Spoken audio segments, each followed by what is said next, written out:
Сегодня про квадрокоптеры. Хапсан Zino Pro. Сегодня поговорим о нем. Обзора не будет на этот квадрокоптер. Будет про то, что мне в нем не понравилось и какие косяки вылезли. Итак, поехали. Ну, начнем с того, что он весит более 250 грамм и, соответственно, подлежит регистрации как беспилотное воздушное судно. Регистрация абсолютно простая, через государственные услуги, но сам факт этого, более легкий квадрокоптер от этого освобождены. Ну, наверное, я думаю, что пока. Итак, допустим, мы зарегистрировались, все, готово полететь, и необходимо скачать приложение, установить его на свой телефон. Приложение скачивается по ссылке, либо можно отсканировать QR-код. На самом коптере есть и на коробке, там документов, в принципе, с этим проблем тоже возникнуть не должно. Но у меня возникла следующая сложность. Я скачал это приложение, у меня был телефон Honor 30i, но сейчас у меня есть. И я никаким образом не мог подключить, законнектить это приложение с данным коптером. Что бы я ни делал, там и отладку по USB, и все что угодно. Я все уже там весь YouTube перелазил, весь интернет перелазил, посмотрел. И я никак не мог подключить по кабелю данный квадрокоптер и законнектить его с моим приложением. Решение оказалось только одно. Я возил с собой специально другой телефон для того, чтобы снимать, собственно говоря, и пользоваться коптером. Другой телефон, где разъем был не Type-C, а разъем micro-USB был, в принципе, он законнектился. Тоже был Honor. Но почему-то вот именно с этой серии, может быть, телефонов были какие-то проблемы. Но хочу заметить, что после обновления, то ли прошивка в телефоне обновилась, то ли приложение обновилось, и проблема эта самоустранилась. Теперь он, в принципе, подключается, все нормально. Но такой неприятный момент был. Перед использованием данного квадрокоптера я, конечно же, посмотрел, что там, как настройки, дальность полета, время полета, и заявляли, там не 30 минут он может летать, чуть ли не 40 минут он может летать. Но по факту оказалось, что вот этот аккумулятор, который идет, получается, в комплекте на 3000 мАч, ну, хватает его, я не знаю. Ну, если это съемка, если это не просто полет, если это съемка, ну, мне хватало максимум минут, наверное, на 15. Со временем я понял, что одного аккумулятора, конечно же, мало, потому что я его использую в длительных походах, где там заряжаться каждый день возможности нет. Да, этот аккумулятор вы никаким образом не зарядите, ни от Powerbank, никак, то есть только от сети 220 со штатного разъема. Но в теории, конечно, можно заколхозить какое-то устройство, которое там от 5 банок параллельно от Powerbank будет его заряжать. Вроде как от машины можно заряжать, но я не пробовал и, наверное, этого делать все-таки не стоит. Итак, со временем полета вроде бы все более-менее понятно, да? На больше, чем на 15 минут я бы на вашем месте не рассчитывал. Этот квадрокоптер мне достался в подарок, он был в такой коробке. Сейчас покажу ее. Вот в такой коробке. Я ее, в принципе, использую как бокс для него. Она достаточно крепкая, ничего с ней не будет.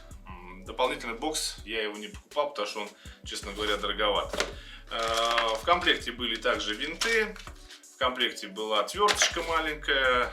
Ну, соответственно, все эти провода для зарядки, для разных типов разъемов. Но это не важно. Мы сегодня говорим про косяки.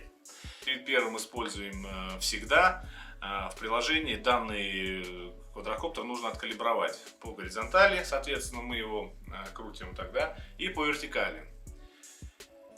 Особое внимание хочу обратить на то, что калибруется квадрокоптер получается, вот в таком положении именно камерой вверх. Вот эта камера должна быть вверх, и, соответственно, он там прокручивается.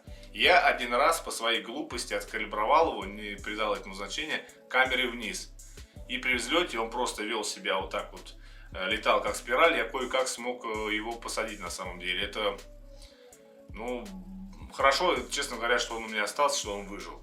Особо обращать на это внимание, что калибруется он именно камерой вверх, соответственно, ну, чтобы он понимал, в каком положении он находится. Вот этот момент тоже обратите внимание, не повторяйте моих ошибок. Да, кстати, сказал про аккумулятор, но не договорил. Я понимал, что нужно покупать еще какой-то хотя бы один аккумулятор, конечно, лучше, если их будет там несколько. И я заказал с AliExpress аналогичный аккумулятор, тоже, ну, по мощности такой же 3000 мАч, 11,4 вольта или ватта, как правильно, вольт, наверное.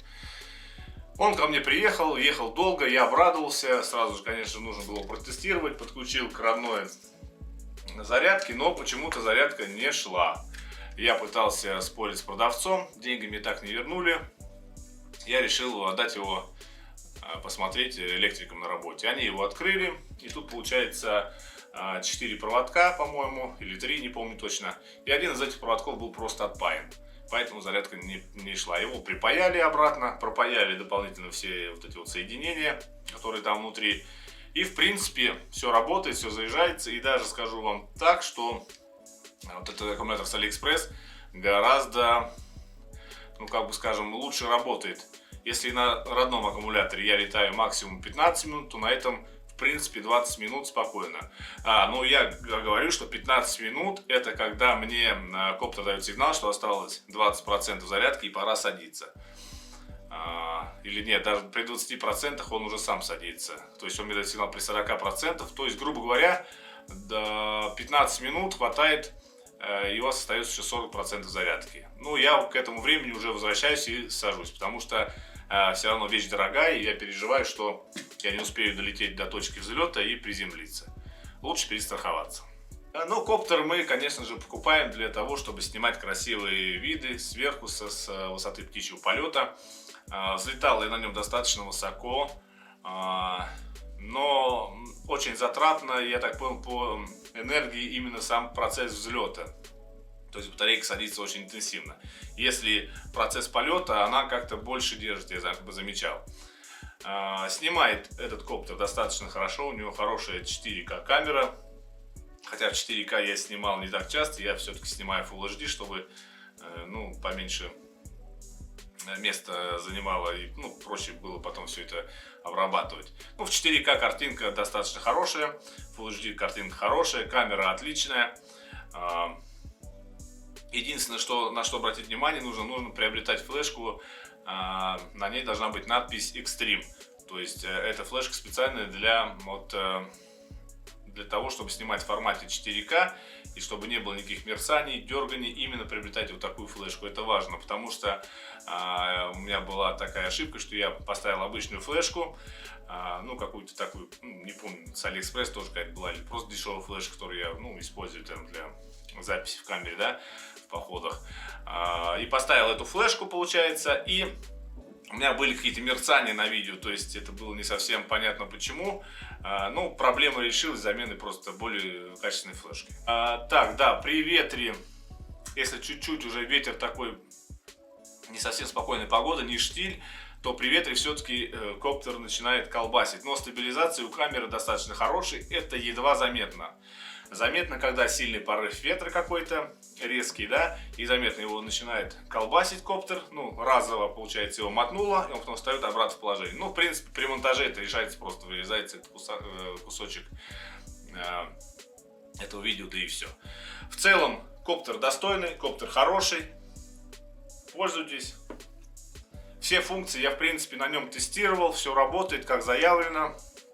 Единственная функция «следуй за мной», когда выбираешь именно объект, за которым следовать, немножко у меня почему-то криво работает, не знаю, я думаю, что это связано, скорее всего, с тем, что нужно какой-то объект выбирать, что он на контрасте отличался от окружающей среды. То есть, если это человек, то объект должен быть во что-то, наверное, какая-то яркая куртка одета. Ну, короче говоря, не на фоне, если вы на фоне леса будете снимать человека в камуфляж, скорее всего, эта функция будет работать криво. И я использую в основном функцию не следуй за мной, а следуй, там есть как бы следовать за объектом и просто следовать за, грубо говоря, вот за этим пультом. Да? Я просто эту ставлю функцию, куда-то двигаюсь, и он двигается за этим пультом, и в принципе вполне себе сносно работает. Может быть, про что-то забыл, спрашивайте в комментариях. Я делюсь своим опытом, не просто его достал из коробки и полетал там на нем, да, 2 часа, я его почти год эксплуатирую. Спрашивайте в комментариях, отвечу на все вопросы. Пока.